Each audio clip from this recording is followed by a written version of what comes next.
शिव शक्ति की अद्भुत कथा। ये वो दिव्य कहानी है भगवान शंकर और माता पार्वती के प्रेम, तपस्या और मिलन की, जिसे सुनने मात्र से मनुष्य के सारे पाप पुण्य में बदल जाते हैं। जीवन में शांति, समृद्धि और सौभाग्य का प्रवाह शुरू हो जाता है। जो भक्त इस कथा को श्रद्धा से सुनता है, उसके माता पिता दीर्घायु होते हैं, घर में सुख, शांति और लक्ष्मी का वास होता है, और जो भी कार्य रुके हुए हों वे स्वयं भगवान भोलेनाथ की कृपा से सिद्ध हो जाते हैं। यह कथा केवल सुनने की नहीं, अनुभव करने की है। हर शब्द में शिव का आशीर्वाद है, हर भाव में माता पार्वती की करुणा। अगर आप सच में चाहते हैं कि आपके जीवन में सुख, शांति और सफलता का द्वार खुले, तो इस पवित्र कथा को अंत तक अवश्य सुनिए। वीडियो को लाइक करें, भक्तिभाव से कमेंट में लिखें हर हर महादेव, और चैनल को सब्सक्राइब करना न भूलें, क्योंकि अगली कथा में आने वाला है और भी दिव्य रहस्य जो आपके जीवन को बदल देगा। हर हर महादेव। जय माता पार्वती। आपके जीवन में सदैव शिव की कृपा और शक्ति का प्रकाश बना रहे। शिव और माता पार्वती के दिव्य विवाह की बहुत ही विस्तृत और भावपूर्ण प्रस्तुति है। शिव पार्वती विवाह, तप और प्रेम का मिलन। सृष्टि के आरंभिक युग में जब देवताओं और दानवों में निरंतर युद्ध होते रहते थे, तब कैलाश पर्वत पर एक अद्वितीय योगी निवास करते थे, भगवान महादेव शंकर। उनका स्वरूप वैराग्य से भरा था। शरीर पर भस्म, गले में सर्प, जटाओं में गंगा और हाथों में त्रिशूल। वे सदा समाधि में लीन रहते थे, संसार के मोहमाया से परे। उनकी अर्धांगिनी थी माता सती, जो दक्ष प्रजापति की पुत्री थी। सती अपने पिता की इच्छा के विरुद्ध महादेव से विवाह कर बैठी थीं, क्योंकि उन्हें शिव का तप, त्याग और सच्चा ज्ञान अत्यंत प्रिय था। किंतु दक्ष महादेव से बैर रखते थे। उन्होंने एक बार एक महायज्ञ का आयोजन किया, जिसमें सारे देवता, ऋषि, मुनि आमंत्रित किए गए, परंतु शंकर और सती को नहीं बुलाया गया। सती ने ये अपमान सहन नहीं किया। वे अपने पति की अनुमति के बिना पिता के यज्ञ में पहुंची। वहां उनके पिता ने महादेव का अपमान करते हुए कहा, तुम्हारा पति भस्मासुर समान, कपालधारी, भिक्षाटन करने वाला योगी है। वो इस यज्ञ के योग्य नहीं। यह सुनकर सती का हृदय अग्नि बन गया। उन्होंने वहीं यज्ञ कुंड में आत्मदाह कर लिया और अपने शरीर को त्याग दिया। शिव को जब ये ज्ञात हुआ तो उनका क्रोध भयंकर रूप ले बैठा। उन्होंने अपने जटाजूट से वीरभद्र और काली को उत्पन्न किया, जिन्होंने दक्ष का यज्ञ विध्वंस कर डाला। बाद में महादेव ने अपने करुणा से दक्ष को पुनर्जीवित किया, परंतु सती के वियोग में उन्होंने संसार से विरक्त होकर समाधि धारण कर ली। उनका ये वैराग्य युगों तक स्थिर रहा और संसार धीरे धीरे असंतुलित होने लगा। अध्याय 2। पार्वती का जन्म और शिव से प्रेम। कालांतर में सती ने पुनर्जन्म लिया, इस बार हिमवान और मैना देवी के घर। उनका नाम रखा गया पार्वती, क्योंकि वे पर्वतराज हिमालय की पुत्री थीं। बचपन से ही पार्वती को भगवान शंकर की कथाएं सुनना अत्यंत प्रिय था। वे मन ही मन ये जानती थीं कि उनका जीवन केवल एक ही उद्देश्य के लिए है, महादेव को पति रूप में प्राप्त करना। जब वे युवावस्था में पहुंची तो एक दिन ऋषि नारद उनके घर आए। उन्होंने उनके कर से भविष्यवाणी की, हे कन्या, तुम्हारा विवाह स्वयं महादेव से होगा, परंतु इसके लिए तुम्हें कठोर तपस्या करनी होगी। उनके वैराग्य को भंग करना सरल नहीं होगा। उस दिन से पार्वती ने संकल्प लिया कि वे महादेव को पाने के लिए अपना जीवन समर्पित करेंगी। उन्होंने सादे वस्त्र धारण किए, भोजन त्याग दिया और कैलाश पर्वत की गुफाओं में जाकर तप करने लगीं। वर्षों तक वे केवल फल फूल और अंत में केवल वायु पर जीवित रहीं। उनका तन तप से क्षीण हुआ, परंतु मन दृढ़ रहा। देवता भी उनकी भक्ति से प्रभावित हो उठे।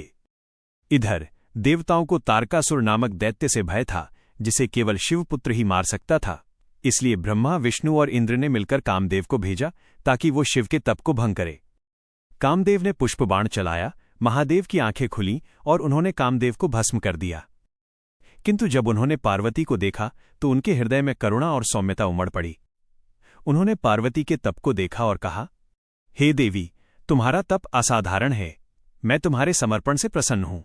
यद्यपि शिव अभी भी विवाह के लिए तैयार नहीं थे, परंतु उन्होंने स्वीकार किया कि पार्वती का तप सच्चा है।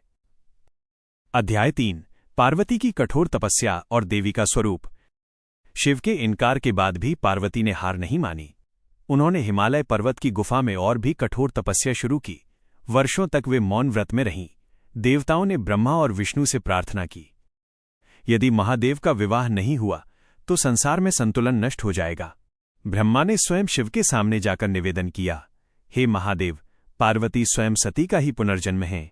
ये मिलन सृष्टि के संतुलन के लिए आवश्यक है। तब शिव ने ध्यान किया और उन्हें सती का स्वरूप दिखाई दिया। वे समझ गए कि पार्वती वही उनकी प्रिया सती हैं। उन्होंने पार्वती की परीक्षा लेने का निर्णय किया।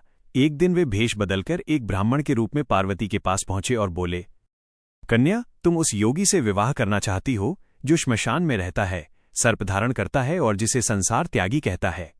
पार्वती ने मुस्कुराकर उत्तर दिया, हे ब्राह्मण देव, जो सबका कल्याण करता है वो कैसा भी दिखे, परंतु वही मेरा आराध्य है। मैं उन्हें पाने के लिए जन्म जन्मांतर तप करूंगी। यह सुनकर महादेव का हृदय पिघल गया। उन्होंने अपना असली रूप दिखाया और कहा, देवी, तुम्हारा तप सफल हुआ। मैं तुम्हें अपनी अर्धांगिनी के रूप में स्वीकार करता हूं। पूरा कैलाश पर्वत हर हर महादेव के नाद से गूंज उठा। अध्याय 4। विवाह की तैयारी और देवताओं का उल्लास। देवताओं ने आनंद मनाया। नारद मुनि स्वयं हिमवान के पास पहुंचे और बोले, आपकी पुत्री का विवाह स्वयं भगवान शिव से होने जा रहा है। ये ब्रह्मांड का सबसे दिव्य मिलन होगा। हिमवान और मैना देवी ने अपने घर को पुष्पों, दीपों और रत्नों से सजाया। चारों ओर हरियाली और सुगंध फैल गई। देवताओं, ऋषियों, सिद्धों और गंधर्वों को आमंत्रित किया गया। स्वयं ब्रह्मा, विष्णु और इंद्र बारात के स्वागत के लिए उपस्थित हुए। परंतु शिव की बारात साधारण नहीं थी। उनके साथी थे भूत, प्रेत, पिशाच, योगी, नाग और गण। कोई विकराल, कोई नग्न, कोई हंसता, कोई नाचता हुआ। बारात देखकर माता मैना भयभीत हो गईं और बोली, हे प्रभु, यह कैसी बारात है? हमारी कन्या का विवाह ऐसे वर से कैसे होगा? तब भगवान विष्णु ने कहा, माता, ये बारात संसार को सिखाने आई है कि बाहरी रूप नहीं, बल्कि भीतर का सत्य और भक्ति ही सबसे बड़ा सौंदर्य है। फिर स्वयं भगवान शिव ने एक क्षण में अपना सुंदर रूप धारण किया। चंद्रमा से शीतल मुख, कंठ में रत्नमाला, वस्त्र रेशमी और मुख पर दिव्य तेज। मैना देवी ने हर्ष से आंसू बहाए और पार्वती का हाथ शिव के हाथ में रखा। अध्याय 5। शिव पार्वती का दिव्य विवाह। विवाह का मुहूर्त आया। हिमालय की चोटी पर स्वयं ब्रह्मा जी ने यज्ञ कुंड स्थापित किया। देवगणों ने स्तुति की, हर हर महादेव, उमा महेश्वराय नमः। गंधर्वों ने गीत गाए, अप्सराओं ने पुष्पवृष्टि की। शिव ने पार्वती के गले में पुष्पमाला डाली। ब्रह्मा ने वैदिक मंत्रों से अग्नि साक्षी बनाकर विवाह संपन्न कराया। देवताओं ने कहा, आज सृष्टि का संतुलन पूर्ण हुआ। आज प्रेम ने तब से मिलन पाया।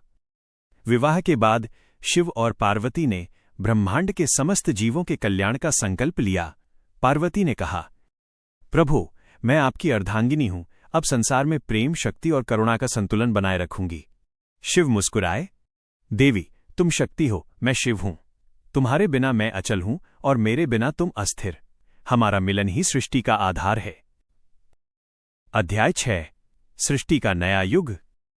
विवाह के बाद कैलाश पर्वत पर आनंद की लहर दौड़ पड़ी। देवता, गंधर्व, सिद्ध और योगिनी सब प्रसन्न हुए। शिव और पार्वती ने मिलकर संसार के हित में अनेक व्रतों और पर्वों की स्थापना की। यही से आगे चलकर माता पार्वती ने गणेश जी और कार्तिकेय जी को जन्म दिया, जिन्होंने दुष्टों का नाश किया और धर्म की स्थापना की। देवताओं ने कहा, इस विवाह ने संसार को संतुलन, भक्ति और करुणा की राह दिखाई। कैलाश पर्वत पर आज भी जब हवा चलती है तो कहा जाता है, वो पार्वती के कुंतलों की सुगंध और शिव की जटाओं का स्पर्श लेकर बहती है। उनका मिलन ये सिखाता है कि प्रेम केवल रूप नहीं, बल्कि आत्मा की पहचान है।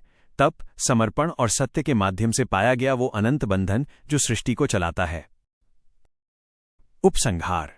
शिव और पार्वती का विवाह केवल एक देव विवाह नहीं, बल्कि यह ब्रह्मांडीय संतुलन का प्रतीक है। शिव चेतना है, पार्वती ऊर्जा है।